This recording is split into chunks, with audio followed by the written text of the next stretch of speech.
School cat sat mat this is ये नाम मुझे बहुत पसंद है। पेज नंबर 19 और मैं बात कर रही हूँ यस LKG किड्स आपसे बात कर रही हूँ मैं। So parents will focus the sound of, ये देखिए sound of app, AP app, sound of app, इस पर आप ध्यान करेंगे, फोकस करेंगे। Read the words allowed along with the child. Okay, like मैं बताती हूँ आपको किस तरीके से।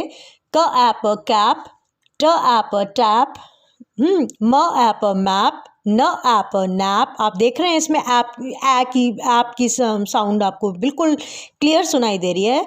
ल ऐप लैप, क ऐप कैप, ट ऐप टैप, म ऐप मैप, न app nap, l app lap, like this. So reading with phonic sound is beneficial for further classes.